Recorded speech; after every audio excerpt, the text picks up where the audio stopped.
In this video, I play Terraria, but each NPC sells random items, meaning I could get anything from a wooden sword to Zenith, the best melee weapon in the game. The amount of items and prices will vary, and to make things a bit harder, I'm only allowed to visit each NPC once a day. Hope you'll enjoy.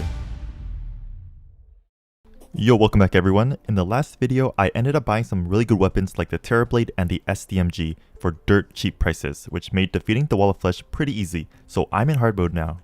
The plan now is to break some crimson altars to spawn in the hard mode ores, even though I do have the Shroomite digging claws. I'm still gonna need to make the orichalcum anvil as well as the adamantite forge. Then I'll start to farm for some materials to make the mechanical boss summons, so yeah, we're gonna start from there. I started off by going into the underground crimson to farm some souls of night. During my time there, I found the wizard, but he wasn't selling anything useful. After collecting about 17 souls of night, it was time to farm some souls of light. I was able to find the underground hollowed after a bit of searching, so I killed some monsters and was also fortunate enough to find the Goblin Tinkerer. So that's another NPC added to the list to visit per day. Now I was going to start reforging some of my items like my Terrablade, but it costed 50 gold to reforge just once. Obviously I wasn't going to spend all that money just in case if Zenith ever does show up in a shop, so I decided to just hold off for now until I collect more coins.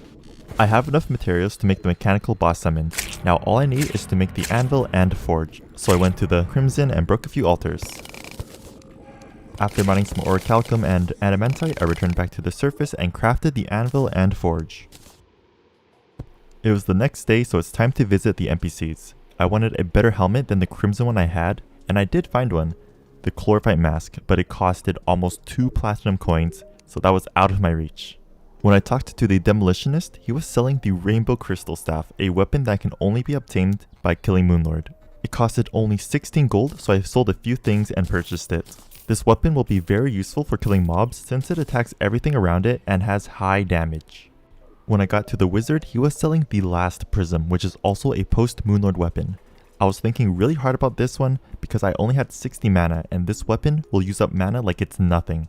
But I did buy it in the end. I would just have to start collecting some stars during nighttime. I made the mechanical worm and eye summon, and I was going to make the mechanical skull, but I realized that I didn't have enough bones, so I quickly made my way into the dungeon and farmed some. When it turned to night, I summoned the twins first. This fight probably took the longest since it was kinda hard to land my projectiles onto them. I would have used the SDMG, but I didn't have much ammo. I wanted to wait until I found an endless musket pouch before using it. The shops rarely have things that sell for under 1 gold now, so if there ever were some bullets, then they would be very expensive for just 1. And if I end up being unlucky and not find the musket pouch, then I'd have to make do with the 200 bullets that I had against Moonlord.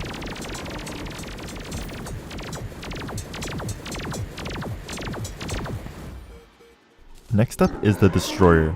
As soon as I summoned it, it killed 4 of my NPCs. Well, I guess 3 since the guy didn't really matter, but still, I definitely should have moved further away from them. Anyways, this fight went a lot faster since the Terrablade projectiles was able to hit through multiple parts of its body.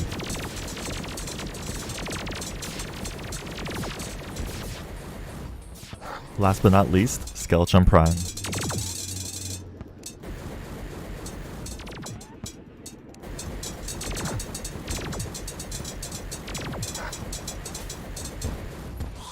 After I defeated all mechanical bosses and opening their bags, I now have over 1 platinum coin. With it, I can buy pretty much anything I want, since the highest item price I've seen has not gone past 2 platinum coins. The next day, I talked to the zoologist and she was selling the Meowmere for 92 gold. I decided to buy it. This would be such a huge upgrade to the Terrablade. Okay, now for the next hour, I literally spent the entire time searching for the Plantera bulb. This part is always the worst, since it takes forever for me to find it. But I guess it wasn't all that bad. I found a crazy amount of chests, which meant a lot of money. And I killed a couple of queen bees for more.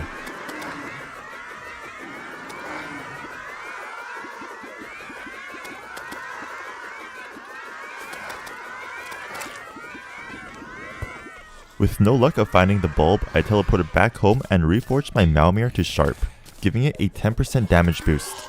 And then there was a solar eclipse.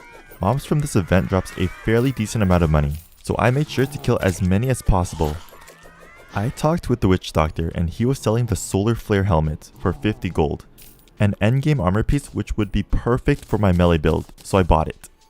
Afterwards, I went to search for the Plantera bulb again and ended up finding the skeleton merchant. It was selling the solar flare leggings, so I bought it, and now all I need is the chest plate to complete the set. To increase the chances of spawning the bulb, I built some platforms, but then a giant tortoise came flying and killed me, so I lost a platinum coin. After I respawned, I checked my map and saw that there was a pink pixel that wasn't there before. It was the Plantera bulb. The long search was over. I quickly ran over, mined an area for the arena, and summoned the boss.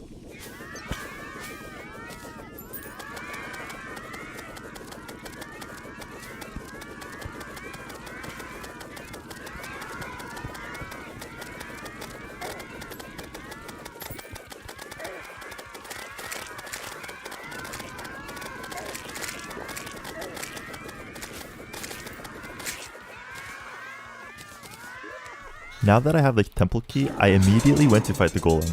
Having about 5 power cells to summon the boss multiple times, I made absolute bank. Opening the bags gave a lot of money, plus the items it gave also sold for a lot.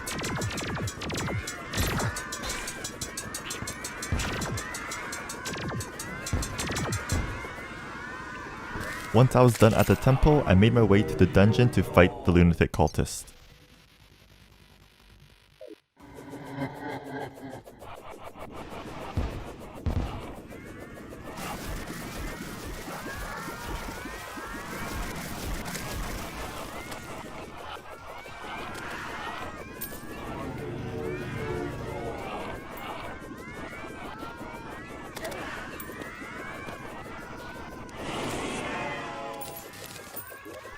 The next day, I purchased the hero shield.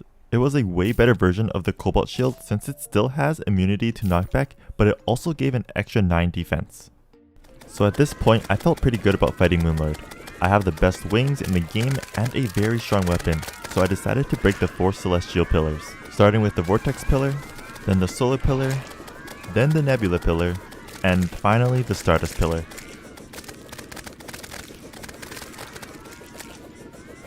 Then it was time to take on Moonlord. My first attempt wasn't so bad. I was able to take it down a bit over half of its health. Before attempting to fight again, I looked through the shops one more time, and I found the Soaring Insignia, which is an accessory dropped by the Empress of Light. This item allows me to have infinite flight time with better mobility, so I bought it knowing that this will help with the Moonlord fight.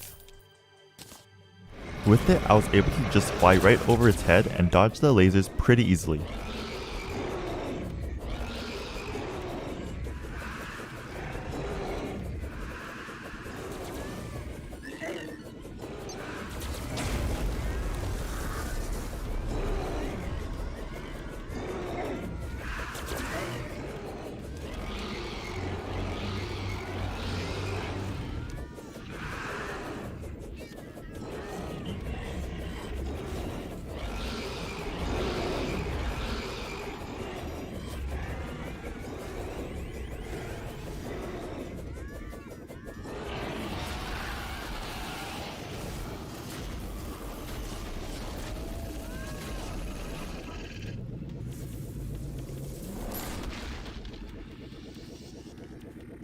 Alright, and that's going to conclude this series of NPC shop randomization. Thank you so much for watching up until the end. If you've enjoyed the video, don't forget to leave a like, comment down below on what my next video should be, and also subscribe. I'll see you all next time. Peace.